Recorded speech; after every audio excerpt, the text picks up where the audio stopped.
24 America This Week starts right now. ആശങ്കയുടെ American ആകാശം. American airlines ദുരന്തം ഉയർത്തുന്ന ചോദ്യങ്ങൾ നിരവധി. A Elon Air flight to stop just before crossing a runway as a Delta plane is taking off from that runway. The FAA confirming what you see on the video. They say blades broke loose, fragments of a fan blade had shattered. Staff ഇല്ലാതെ air traffic control ടവറുകൾ. പലരുടെ പണി ഒരാളെടുക്കുമ്പോൾ പൊലിയുന്നത് ജീവനുകൾ.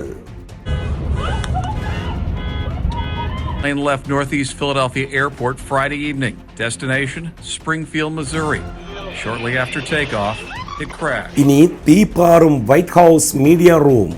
പ്രായം കുറഞ്ഞ press secretary hot സീറ്റിലെത്തുമ്പോൾ that in 2024, when Joe Biden was in the Oval Office or upstairs in the residence sleeping, I'm not so sure, egg prices increased 65% in this country. Cricket മൈതാനത്തെ മിന്നും താരം Jerry Samuel ഇനി US ദേശീയ ടീമിൽ. മലയാളികൾക്ക് ഇത് അഭിമാന നിമിഷം. Little bit did the man with the gloves and safely in the hands at the end. Jeremy Samuel taking the catch. 24 America This Week, here now. തൊട്ടില്ല. കൂട്ടിയിടിയിൽ നിന്ന് അമേരിക്കൻ വിമാനങ്ങൾ തലനാരിഴയ്ക്ക് രക്ഷപ്പെട്ട റിപ്പോർട്ടുകൾ ഒന്നൊന്നായി പുറത്തു വന്നുകൊണ്ടിരിക്കുകയാണ്.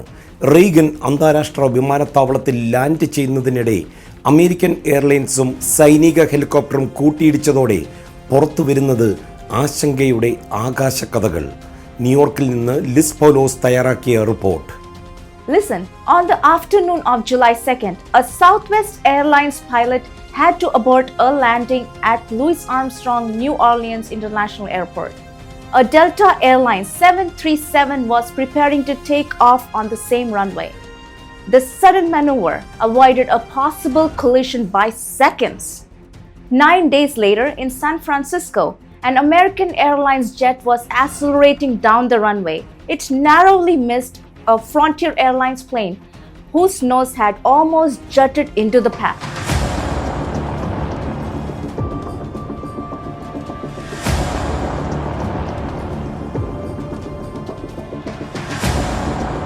Moments later, the same thing happened as a German airliner was taking off. In both cases, the planes came so close to hitting the Frontier aircraft that the Federal Aviation Administration described the encounters as skin to skin. a Elon Air flight to stop just before crossing a runway as a Delta plane is taking off from that runway. The FAA confirming what you see on the video. They say Blades broke loose, fragments of a fan blade had shattered, striking the plane's wing, the fuselage, and even a cabin window, causing depressurization. And 2.5 weeks after that, an American flight to Dallas was traveling at more than 500 miles per hour when a collision warning blared in the cockpit. An air traffic controller had mistakenly directed a United Airlines planes to fly dangerously close. The American pilot had to abruptly yank the Airbus A321 up to 700 feet. The incidents were among a flurry of at least 46 close calls involving commercial airlines last month alone.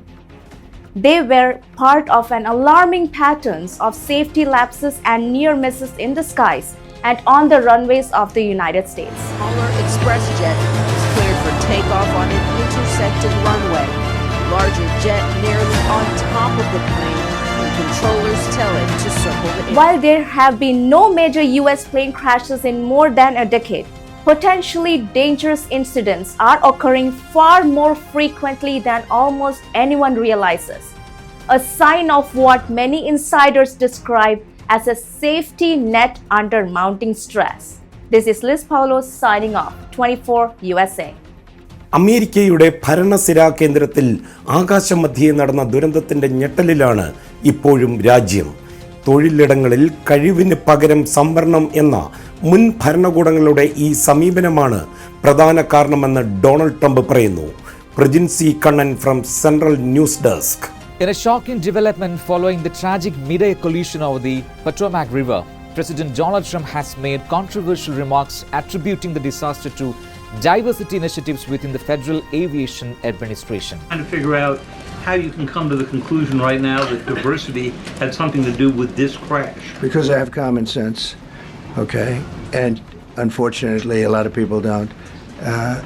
We want brilliant people doing this. This is a major chess game at the highest level. During a press conference from the White House briefing room, President Donald Trump suggested, without providing evidence, that diversity, equity, and inclusion policies under previous administrations led to lower standards for air traffic controllers, directly linking these policies to yesterday's tragedy. FAA's website states they include hearing, vision, missing extremities, partial paralysis, complete paralysis, epilepsy, severe intellectual disability, psychiatric disability, and dwarfism all qualify for the position of a controller of airplanes pouring into our country, pouring into a little spot, a little dot on the map, a little runway. The president's remarks have ignited a firestorm of criticism, with many in the aviation safety community and political figures decrying the comments as baseless and inflammatory. President Trump also announced new executive actions aimed at reversing diversity initiatives in federal aviation, signaling a significant policy shift. Prajin Sikanan, Central News Desk 24, Kochi. American ആകാശത്തെ തിരക്കുകൾ വീണ്ടും ചർച്ചയാകുകയാണ്. Staffing ഷോർട്ടേജും കഴിവില്ലായ്മയും കാരണങ്ങൾ ആകുമ്പോൾ പൊലിയുന്നത് ഒരു പിടി ജീവനുകൾ. Report by Jain Joseph from New Jersey. The bustling skies above Reagan National Airport right over Washington DC are one of the most congested airspaces in the nation. Here, helicopters must navigate not just around commercial jets but also adhere to stringent federal regulations like flying below 200 feet and along the east bank of the Potomac River to avoid conflicting with plane traffic. Plane left Northeast Philadelphia Airport Friday evening. Destination, Springfield, Missouri. Shortly after takeoff, it crashed. An aircraft went down in the vicinity of Roosevelt Mall on Cottman Avenue. The airspace around Reagan National saw an average of about 80 helicopter flights, including military, medical, police, and media helicopters, sharing the sky with airport's 800 daily takeoffs and landings. Under normal conditions, the system works flawlessly. However, the routine was tragically disrupted on Wednesday night when an Army Black Hawk helicopter collided with the American Airlines flight from Wichita. Lucy 347, go around, climb maintain 3000, flight plan heading now. 3000, heading go around 3000, Blue Streak 5347. Black Check 3, can you return to base? Check 3, proceed directly to Glebe, I need you to land. An air traffic controller had confirmed with Black Hawk's pilots that they had the passenger jet in sight, instructing them to pass behind it. The air traffic is in sight, the helicopter pilot affirmed. Despite these assurances, the collision occurred, raising questions about visual identification and situational awareness in such a densely trafficked airspace. This incident underscores the complexity and potential for error even in a system known for its efficiency. Jane Joseph, 24, USA. കാലിഫോർണിയയിലെ കാട്ടുതീയുടെ വ്യാപനത്തിന്റെ പിന്നിലെ കാരണങ്ങൾ തേടിയുള്ള പഠന റിപ്പോർട്ടുകൾ ഒന്നൊന്നായി വന്നു തുടങ്ങിയിരിക്കുകയാണ്.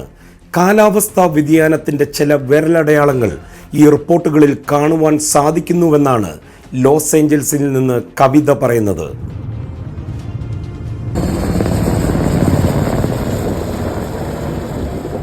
2025 ജാനുവരി ആദ്യവാരം തന്നെ ലോകത്തെ മുഴുവൻ ആശങ്കയിലാഴ്ത്തിയ ഒരു സംഭവമാണ് ലോസ് ആഞ്ചലസിലുണ്ടായ വലിയ കാട്ടുതീ.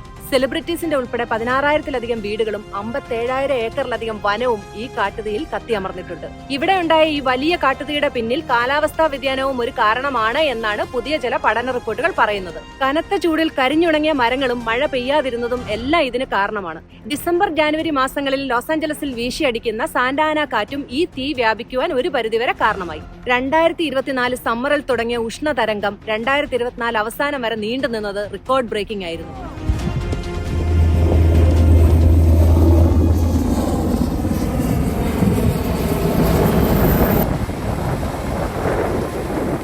1895 ശേഷം ഇത് മൂന്നാമത്തെ തവണയാണ് ഇത്രയും വലിയ ചൂട് ചരിത്രത്തിൽ രേഖപ്പെടുത്തുന്നത്. ചൂട് കൂടുമ്പോൾ അന്തരീക്ഷത്തിൽ ജലത്തിന്റെ അളവ് കുറയും. അപ്പോൾ അന്തരീക്ഷം ചെടികളുടെയും മരങ്ങളുടെയും ഈർപ്പം വലിച്ചെടുക്കും. ഇത് കാട്ടുതീയുണ്ടാവാൻ വളരെ വലിയൊരു പങ്ക് വഹിക്കുന്നുണ്ട്. ഇതൊക്കെ പറയുമ്പോഴും ഇതിനെല്ലാം തുടക്കം മനുഷ്യരിൽ നിന്നാണെന്ന് ഉറച്ചു വിശ്വസിക്കുകയാണ് യൂണിവേഴ്സിറ്റി ഓഫ് കാലിഫോർണിയയിലെ institute of environment director Alex whole.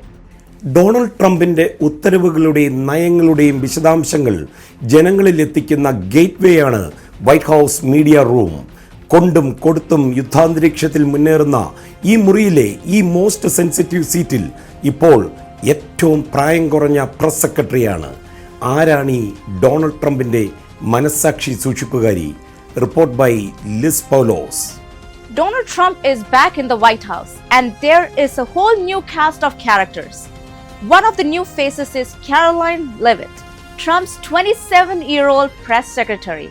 After serving the same role during the Trump campaign, she is now being promoted to the mouthpiece for the administration. That in 2024, when Joe Biden was in the Oval Office or upstairs in the residence sleeping, I'm not so sure, egg prices increased 65% in this country. We also have seen the cost of everything, not just eggs. Bacon, groceries, gasoline have increased because of the inflationary policies. So what is her deal? She is the youngest White House press secretary ever. You might think that 27 is pretty young to handle the responsibility of being the White House press secretary.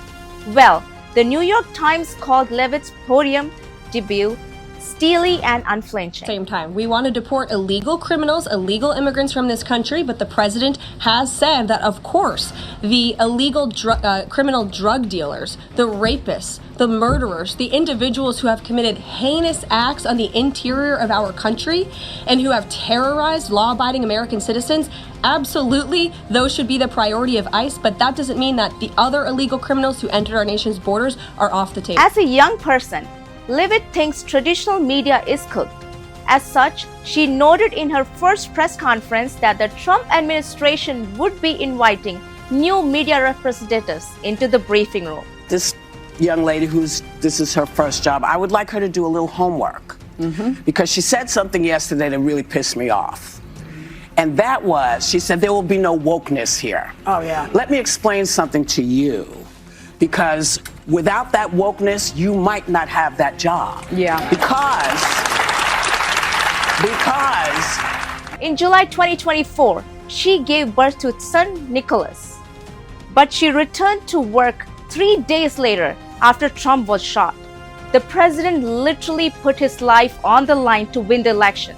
The least I could do is get back to work quickly, she said. This is Liz Paulos signing off, 24 USA. ഒരു സംഘം വിശ്വസ്തരുമായി ഒരാഴ്ച മുമ്പേ white ഹൗസിൽ എത്തിയിരിക്കുകയാണ്. അതെ, സാക്ഷാൽ Elon Musk. ആദ്യം cut, അത് കഴിഞ്ഞ് ഫിക്സിംഗ്. മസ്കിന്റെ വഴികൾ ഏതൊക്കെ പരിശോധിക്കുന്നു Christina Cherian from central news desk. Good evening, I'm Christina Cherian, and tonight we are diving into the latest bold move by tech mogul Elon Musk. Elon Musk wasted no time after arriving in Washington for the inauguration. Just days after landing, he made a dramatic entrance at the Office of Personnel Management. His demand: a list of federal chief information officers, signaling his intent to streamline the US government. Musk, known for his aggressive leadership style, has brought a wave of Silicon Valley allies and employees with him. His private jet is now a constant fixture in Washington, indicating that Musk here for a long haul. But this one this one really mattered. And I just want to say thank you. Thank you.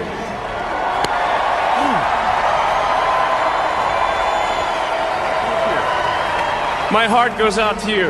Heading up the newly formed Department of Government Efficiency, Musk is pushing for the sweeping staff reduction across federal agencies. A strategy that echoes his approach at Twitter, where he famously slashed 80% of the workforce. Of course, this has sparked controversy. Critics question his cut first, fix later approach, but Musk remains determined to push forward, advocating for radical change in government operations. With a track record of shaking up industries, Musk shows no signs of slowing down. his next move? Only time will tell. Stay tuned as we continue to follow this developing story. I am Christina Acharyan and this is the latest on Elon Musk's ongoing transformation of the US government. Thank you.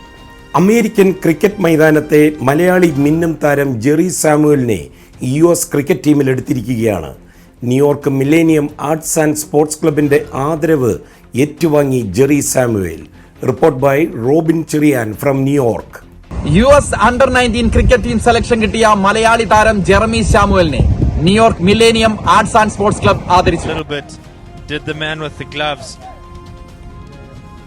and safely in the hands at the end. Jeremy Samuel taking the catch. കലാ സാംസ്കാരിക സേവന സന്നദ്ധ പ്രവർത്തനങ്ങൾ കൊണ്ട് New York മലയാളികളുടെ മനസ്സിൽ ഇടം നേടിയ millennium arts and sports ക്ലബിന്റെ എല്ലാ വർഷവും നടത്തിവരാറുള്ള ഫാമിലി നൈറ്റ് ലോങ് ഐലൻഡിലുള്ള കൊട്ടിലിൻ ഇന്ത്യൻ റെസ്റ്റോറന്റിൽ വെച്ച് നടക്കുകയുണ്ടായി. ഈ ചടങ്ങിൽ വെച്ച് US Under-19 cricket team Malayali താരം ജെർമി സാമുവലിനെ ആദരിച്ചു. ക്ലബ് അംഗങ്ങളും അവരുടെ കുടുംബാംഗങ്ങളും നടത്തിയ വിവിധ കലാപരിപാടികൾ ഈ family നൈറ്റിന് മാറ്റുകൂട്ടുകയുണ്ടായി. It was a great opportunity for us to go to South Africa and to play against some of the top players in the country and to be able to win the championship. It was a great learning experience for all of us and a great opportunity. And as you know, as an associate nation, we were able to go and play one of the top test nations, and to play against them was a great opportunity. And we were able to show that we were able to show them that we were able to play and we're able to compete with all of them. And as you know, it is winter over here in New York. I'm just practicing 3 to 4 times a week in the indoor places just to sharpen my skills and to get better. And we're looking forward for our next tour of the West Indies, and hopefully I'll be a part of the squad. ന്യൂയോർക്കിൽ വെച്ച് അമേരിക്കയിലെ പ്രമുഖ ടീമുകളെ പങ്കെടുപ്പിച്ചുകൊണ്ട് എല്ലാ വർഷവും cricket volleyball ടൂർണമെന്റുകൾ club സംഘടിപ്പിക്കാറുണ്ട്. ക്ലബിന്റെ പ്രധാന സ്പോൺസർമാർ മുഖ്യാതിഥികളായ ഫാമിലി നൈറ്റിൽ club president Alex Sibi, treasurer Romeo, കോർഡിനേറ്റർമാരായ അനിൽ കോയിപ്രം, റോഷൻ റോയി, ജിത്തു വർഗീസ്, ജസ്റ്റിൻ വർഗീസ്, ജിനു മാത്യു എന്നിവർ നേതൃത്വം നൽകി. ന്യൂയോർക്കിൽ നിന്നും റോബിൻ ചെറിയാൻ, 24. ഡൊണാൾഡ് ട്രംപിന്റെ അധിക നികുതി ഭയന്ന് ഡിസംബറിലെ ഇറക്കുമതി ഫ്രണ്ട് ലോഡ് ചെയ്തിരിക്കുകയാണ് പല ബിസിനസ് സ്ഥാപനങ്ങളും. നിലവിലെ സ്ഥിതി പരിശോധിക്കുകയാണ് 24 business correspondent Suryasree. Good evening. ആഗോള ജനതയെ ആശങ്കയിലേക്ക് നയിക്കുന്ന നയങ്ങളാണ് അമേരിക്കൻ പ്രസിഡന്റ് ഡൊണാൾഡ് ട്രംപിന്റെ ഭാഗത്തു നിന്നുണ്ടായിരിക്കുന്നതെന്നാണ് പൊതുവെ വരുന്ന സൂചനകൾ. ട്രംപിന്റെ രണ്ടാം ഊഴത്തിലെ ആദ്യ പ്രസംഗത്തിൽ പ്രഖ്യാപിച്ച എല്ലാ നയങ്ങളും നിർദ്ദേശങ്ങളും അമേരിക്കയുടെ മാത്രമല്ല ലോകരാഷ്ട്രങ്ങളിലെ സാമ്പത്തിക സാമൂഹ്യ അന്തരീക്ഷത്തെ പ്രതികൂലമായി ബാധിക്കുമെന്നാണ് പുറത്തുവരുന്ന സൂചനകൾ. ഇതിനു മുന്നോടിയായാണ് അമേരിക്കയുടെ ചരക്ക് വ്യാപാര കമ്മി ഡിസംബറിൽ 18% ഉയർന്ന് $122.1 ബില്യൺ എത്തിയത്. ട്രംപിന്റെ വ്യാപാര നയങ്ങൾ വരുന്നതിന് മുൻപായി അമേരിക്കൻ കമ്പനികൾ വൻതോതിൽ കയറ്റുമതി നടത്തുന്നതിന്റെ സൂചനയാണിത്. യുഎസിന്റെ കാര്യത്തിലേക്ക് വരികയാണെങ്കിൽ ചരക്കിറക്കുമതി 3.9% വർദ്ധിക്കുകയും കയറ്റുമതി 4.5% കുറയുകയുമാണ് ഉണ്ടായിരിക്കുന്നത്. ചരക്ക് വ്യാപാര കമ്മിയിലെ തകർച്ച 4ാം പാദത്തിൽ മൊത്താഭ്യന്തര ഉൽപാദന വളർച്ച അഥവാ GDPയിൽ കുത്തിനെ മാന്ദ്യമുണ്ടാകുന്നതിനുള്ള സാധ്യതയും ഉയർത്തുന്നു. താരിഫ് നയങ്ങളെ തുടർന്ന് മറ്റ് രാജ്യങ്ങളിൽ നിന്ന് അസംസ്കൃത വസ്തുക്കൾ ഉപയോഗിച്ച് ഉൽപ്പന്നങ്ങൾ നിർമ്മിക്കുന്ന കമ്പനികളുടെ കോസ്റ്റ് ഓഫ് പ്രൊഡക്ഷൻ കൂടും. ഇതൊഴിവാക്കാനുള്ള ശ്രമങ്ങളാണ് അമേരിക്കൻ കമ്പനികൾ ഇപ്പോൾ ചെയ്യുന്നത്. അതിനാൽ തന്നെ പുത്തൻ താരിഫ് നയങ്ങൾ പ്രാബല്യത്തിൽ വരുന്നതിനു മുന്നോടിയായി വൻതോതിൽ ഇറക്കുമതി നടത്താൻ ശ്രമിക്കുകയാണ് അമേരിക്കൻ കമ്പനികൾ. ഇതിന്റെ ഭാഗമായാണ് യുഎസിലെ വ്യാപാര കമ്മി ഉയർന്നിരിക്കുന്നത്. ഒരു രാജ്യം കയറ്റുമതി ചെയ്യുന്നതിനേക്കാൾ കൂടുതൽ ഇറക്കുമതി ചെയ്യുമ്പോൾ അവിടെ ഒരു കമ്മി സംഭവിക്കുന്നു. വിശാലമായി പറഞ്ഞാൽ ഒരു രാഷ്ട്രം ഉൽപ്പാദിപ്പിക്കുന്നതിനേക്കാൾ കൂടുതൽ ഉപയോഗം ചെയ്യുന്നതിന്റെ സൂചകമാണ് വ്യാപാര കമ്മി എന്ന് പറയുന്നത്. ഇനി യുഎസിന്റെ കാര്യത്തിലേക്ക് വരികയാണെങ്കിൽ കമ്പനികളുടെ നഷ്ടം ഒഴിവാക്കാനായി നടത്തുന്ന ഈ വൻതോതിലുള്ള ഇറക്കുമതി അവരുടെ GDP നിരക്ക് കുറയാൻ കാരണമായിട്ടുണ്ട്. 4ാം പാദ GDP കുറഞ്ഞുവെന്നാണ് പുറത്തുവരുന്ന കണക്കുകൾ വ്യക്തമാക്കുന്നത്. ഇറക്കുമതി $10.8 ബില്യൺ അഥവാ 3.9% വർദ്ധിച്ച് $289.6 ബില്യൺ ആയി. കയറ്റുമതി $7.8 ബില്യൺ അഥവാ 4.5% ഇടിഞ്ഞ് $167.5 ബില്യൺ മൊത്തക്കച്ചവടത്തിലാകത്തെ 0.5% ഇടിവും റീറ്റെയിൽ ഓഹരികൾ 0.3% ഇടിഞ്ഞെന്നും പറയാം. ഏതായാലും ട്രംപിന്റെ താരിഫ് നയങ്ങൾ വരുന്നതുവരെ US എക്കണോമിയിൽ ഈ ഒരു ട്രെൻഡ് തുടർന്നേക്കുമെന്നാണ് സൂചനകൾ വരുന്നത്. ഇനി ആലപ്പുഴക്കാരി കവിതയുടെ അടുക്കളയിലേക്ക്. ബ്ലണ്ടർ തണ്ടർ വണ്ടർ വിത്ത് കവിത. അതെ, ഇന്ന് നമുക്ക് വ്യത്യസ്തമായ രുചിയിലുള്ള ഒരു മീൻ പൊള്ളിച്ചുണ്ടാക്കി നോക്കിയാലോ. അതിനുവേണ്ടി ഞാനിവിടെ 2 വെള്ള ആവോലി നന്നായിട്ട് ക്ലീൻ ചെയ്ത് വരഞ്ഞെടുത്തിട്ടുണ്ട്. ആദ്യം നമുക്ക് ഈ മീൻ ഒന്ന് ലൈറ്റ് ആയിട്ട് മാരിനേറ്റ് ചെയ്തെടുക്കണം. അതിനുവേണ്ടി കുറച്ച് കുരുമുളക് പൊടി, കുറച്ച് മഞ്ഞൾ പൊടി, ആവശ്യത്തിന് ഉപ്പ്, കുറച്ച് നാരങ്ങാനീരും ചേർത്ത് ഒരു മസാല ഉണ്ടാക്കിയെടുക്കാം. ലൈറ്റ് ആയിട്ടുള്ള മാരിനേഷൻ മതി കേട്ടോ. ഇനി ഇതൊരു 15 മിനിറ്റ് റെസ്റ്റ് ചെയ്യാൻ വെച്ചിട്ട് നമുക്കിതൊന്ന് എണ്ണ ശാല ഫ്രൈ ചെയ്തെടുക്കാം. മീൻ ഞാൻ ഫ്രൈ ചെയ്ത് മാറ്റിയിട്ടുണ്ട്. ഈ മീൻ പൊള്ളിച്ചതിന് നമ്മൾ ഉപയോഗിക്കുന്നത് ഒരു ഗ്രീൻ മസാലയാണ്. അതിനുവേണ്ടി കുറച്ചേറെ മല്ലിയില, 1 കപ്പോളം തിരുമിയ തേങ്ങ, ഒരു 4 പച്ചമുളക്, കുറച്ച് ഇഞ്ചി, ഒരു 3 വെളുത്തുള്ളി, ആവശ്യത്തിന് ലെമൺ ജ്യൂസ്, ഇത്രയും നമുക്ക് മിക്സിയിൽ നന്നായിട്ടൊന്ന് അരച്ചെടുക്കാം. അരയ്ക്കുന്ന സമയത്ത് ആവശ്യത്തിനുള്ള ഉപ്പ് ചേർത്ത് കൊടുക്കണം കേട്ടോ. നോക്കിക്കേ, നമ്മുടെ തേങ്ങാ ചമ്മന്തിയൊക്കെ അരയ്ക്കുന്ന ഒരു കൺസിസ്റ്റൻസി ഞാൻ അരച്ചെടുത്തിട്ടുണ്ട്. ഇനി നമ്മൾ സാധാരണ മീൻ പൊള്ളിച്ചെടുക്കുന്ന പോലെ ഒരു വാഴയുടെ ഇലയിലേക്ക് ഈ മീനും മസാലയും കൂടെ വെച്ച് പൊതിഞ്ഞ് പൊള്ളിച്ചെടുക്കാം. ആദ്യം നമുക്ക് ഈ വാഴയിലേക്ക് കുറച്ച് മസാല വെച്ച് കൊടുക്കാം. ഇനി നമുക്ക് ഇതിന്റെ പുറത്തേക്ക് മീൻ വെച്ച് കൊടുക്കാമേ. മീനിന്റെ പുറത്ത് ഞാൻ നന്നായിട്ട് മസാല പൊതിഞ്ഞെടുത്തിട്ടുണ്ട്. നമുക്കിനി ഇതിന്റെ പുറത്തേക്ക് 2-3 ടൊമാറ്റോ സ്ലൈസസ് വെച്ച് കൊടുക്കാമേ. ഇനി നമുക്ക് ഈ ഇല നന്നായിട്ട് പൊതിഞ്ഞിട്ട് കെട്ടിയെടുക്കാമേ. ഞാൻ ഇത്തിരി എണ്ണ ഈ തവയിലേക്ക് ഒഴിച്ചു കൊടുത്തിട്ടുണ്ട്. ഇനി ഇതിലേക്ക് ഈ മീൻ ഇട്ട് പൊള്ളിച്ചെടുക്കാം. നമുക്കിത് അടച്ചു വെച്ച് കുക്ക് ചെയ്തെടുക്കാം. ഞാൻ തിരിച്ചിട്ടിട്ടുണ്ട്. 2 സൈഡ് നന്നായിട്ട് പൊള്ളിച്ചെടുക്കാമേ. ഇതായിട്ടുണ്ട്. ഇനി നമുക്ക് ഇതൊരു പ്ലേറ്റിലേക്ക് മാറ്റാമേ. നോക്കിക്കേ, നമ്മുടെ മീൻ പൊള്ളിച്ചത് റെഡി ആയിട്ടുണ്ട്. കഴിച്ചു നോക്കട്ടെ.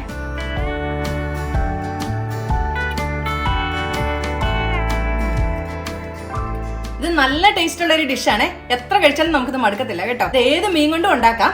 നിങ്ങൾ എല്ലാവരും ഒന്ന് ട്രൈ ചെയ്ത് നോക്കണേ. അപ്പൊ അടുത്ത ആഴ്ച വേറെ റെസിപ്പി ആയിട്ട് കാണാമേ. ബൈ. അമേരിക്ക ദിസ് വീക്ക് പൂർണ്ണമാകുന്നു. മറ്റൊരു എപ്പിസോഡുമായി see you next week. And this is Madhu Kottarakkara 24.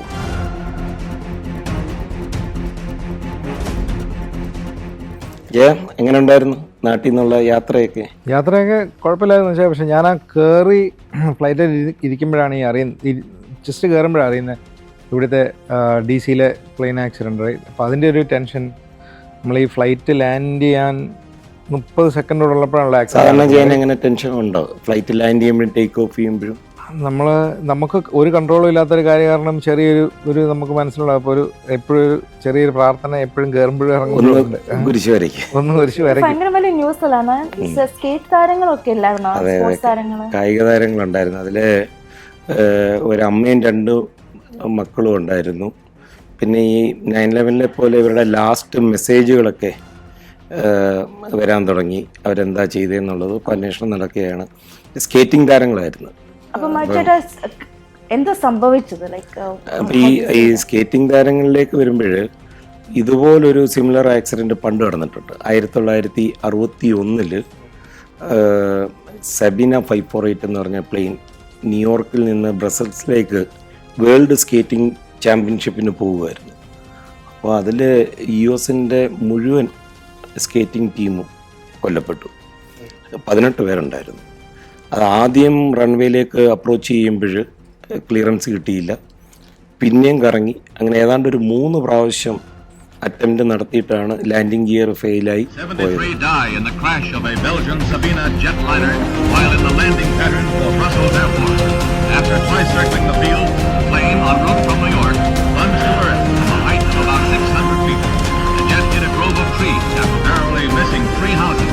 One farmer was struck and killed by wreckage.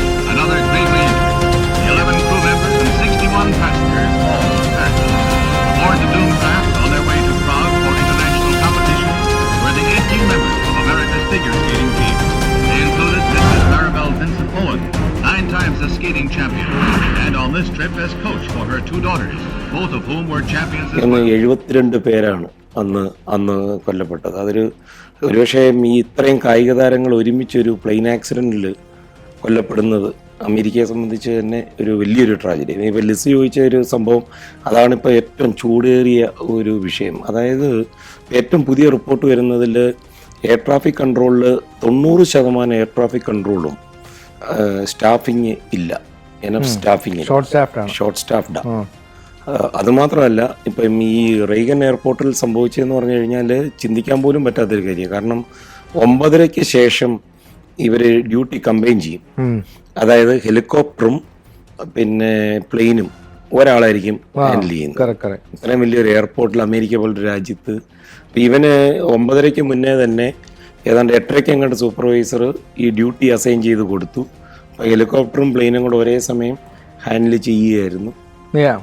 ഇതിൻ്റെ അകത്ത് പക്ഷേ ആ എയർ ട്രാഫിക് കൺട്രോളർ ഹെലികോപ്റ്ററിൽ വിഷ്വൽ ലാൻഡിങ് ഉപയോഗിക്കുന്ന കാരണം അവരോട് ചോദിക്കുന്നുണ്ട് പ്ലെയിൻ ഇൻ സൈറ്റ് ആണെന്ന് പറയുന്നുണ്ട്. ഇതിൽ പ്രശ്നം എന്ന് വെച്ച് കഴിഞ്ഞാൽ ഈ ഫ്ലൈറ്റ് ലാൻഡിങ് പാത്തിലേക്ക് വന്നു കഴിഞ്ഞാൽ പിന്നെ അവർക്ക് ബ്ലൈൻഡ് സ്പോട്ട്സ് ഒരുപാടുണ്ട്. കാര്യം നേരെയും പിന്നെ ലെഫ്റ്റ് റൈറ്റ് പിന്നെ ആ ഒരു ഇൻസ്ട്രക്ഷൻ വെച്ചിട്ടാണ്. പക്ഷേ ഹെലികോപ്റ്ററിൽ ഡൊണാൾഡ് ട്രംപ് തന്നെ പറഞ്ഞിരിക്കുന്നത് 200 അടി മാക്സിമം പോകേണ്ടിടത്ത് ഇവരെന്തിനാ 300 അടി പോയത്? അതൊരു വലിയ ചോദ്യം. ആ ചോദ്യം മാത്രമല്ല, ഒരുപാട് ചോദ്യങ്ങൾക്ക് ഉത്തരം കണ്ടെത്തേണ്ടിയിരിക്കുന്നു ഈ ഒരു വിഷയത്തിൽ കൂടെ. തീർച്ചയായും